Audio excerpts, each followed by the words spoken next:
He thought she was just a kind stranger lending a hand, but when he turned on the news that night, he realized the girl who helped him was the face of a national manhunt. She had a past no one saw coming, and a reason to run that changed everything. Before we dive into this thrilling story, make sure to like the video, share it with someone who loves a good twist, and subscribe for more powerful stories every week. From which country are you watching my video, as I can see where my video is being watched? Comment below, I'd love to know. It was just past 6 in the evening when Ethan Carter's old Chevy sputtered and died in the middle of a quiet neighborhood road. The sky was overcast, and a light drizzle began to fall, making everything feel heavier than it already was. Ethan, a 39-year-old divorced electrician, was on his way home after a long shift, and the last thing he needed was for his car to give up again. He got out, popped the hood, and tried to see what had gone wrong. The engine hissed and steamed, refusing to come back to life.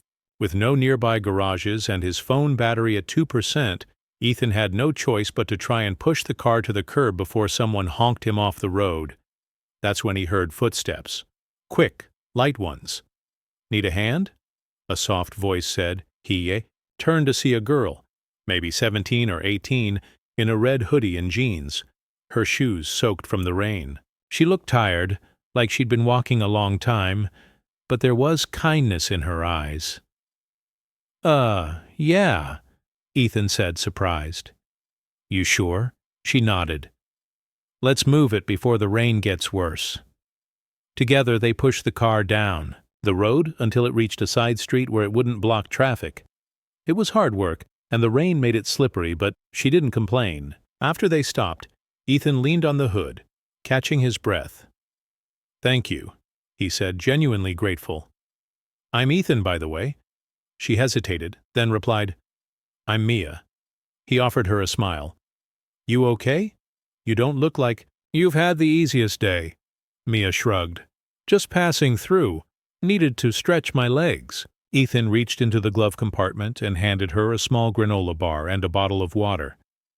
It's not much, but you look like you need it more than I do. She smiled faintly. Thanks. Then just like that, she waved and walked off into the mist. Ethan watched her go, wondering what her story was. Something about her seemed off. Not dangerous, just sad. Like she was carrying a weight no one else could see. He got back into the car, praying it would start. Miraculously, it did. Just barely. He made it home 10 minutes later, changed out of his wet clothes, and collapsed onto the couch. As he flipped on the television, a breaking news alert caught his attention.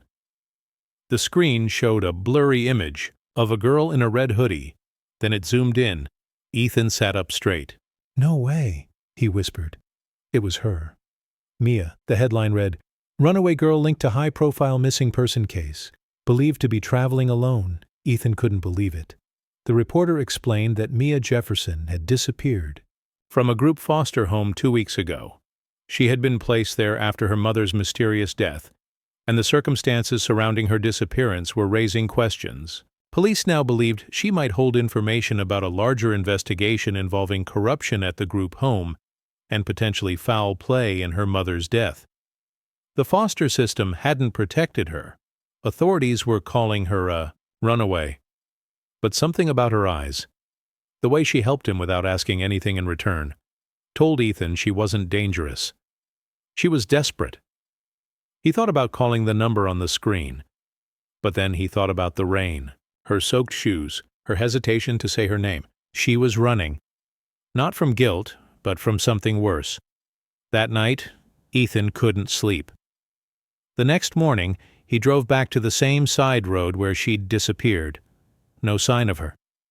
He walked to the nearby bus stop and asked the vendor, There, did you see a girl in a red hoodie yesterday evening? The man nodded. Yeah, she waited here for about 10 minutes, then took the 7:30 to Eastbridge. Eastbridge was a small industrial town 2 hours away, mostly factories and warehouses. Ethan made a choice that would change his life. He called in sick, filled up the car, and drove to Eastbridge. It was a long shot, but something deep inside told him she needed help. When he reached Eastbridge, he drove around for an hour until he spotted a red hoodie in an alley behind a laundromat. He parked and approached quietly. "Mia?" She flinched, clearly startled. "How did you—" "I saw you on the news," he said gently. "I'm not here to turn you in." Her eyes filled with tears. "Then why are you here?" "Because you helped me. Now I'm helping you." She looked away, gripping her knees. "They think I ran away, that I'm hiding something. Are you?" he asked softly. She didn't speak for a while, then whispered, "My mom was trying to expose the foster home. They were hurting the younger kids, locking them up, not feeding them. She kept notes, pictures, everything. But before she could go to the press, she died. They said it was an overdose. It wasn't." Ethan felt his stomach twist. "And now they're after you." Mia nodded. "I have her journal. It's all in there. Names, dates, photos. If I go back, they'll bury it." Ethan knew this was bigger than both of them, but he also knew what it felt like to be unheard, abandoned. He couldn't walk away from this. "Come with me," he said. "I know someone who might help." An old friend of his, Jamie Reynolds, worked as a journalist.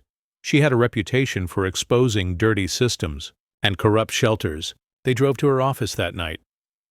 Mia handed over the journal. Jamie read it in silence, her face growing pale with every page. She looked up with fire in her eyes. This is enough to blow the whole operation wide open." The next week, Jamie ran a full investigation. The article went viral. News channels picked up the story. Investigations were launched. Arrests were made. Mia's story was finally heard. And for the first time in a long time, she slept peacefully. She was placed with a real family, one that wanted her, Jamie's sister, and her husband, who had been trying to adopt for years. Mia stayed in touch, with Ethan calling him every week. A year later, she stood on stage at a national youth summit, receiving an award for courage. The girl who had once pushed a broken car in the rain was now a symbol of strength. Ethan sat in the front row, tears in his eyes, proud beyond words. Because sometimes one kind act opens a door. One small moment changes a life. And the stranger you help in the rain might just be running from a storm bigger than you'll ever know.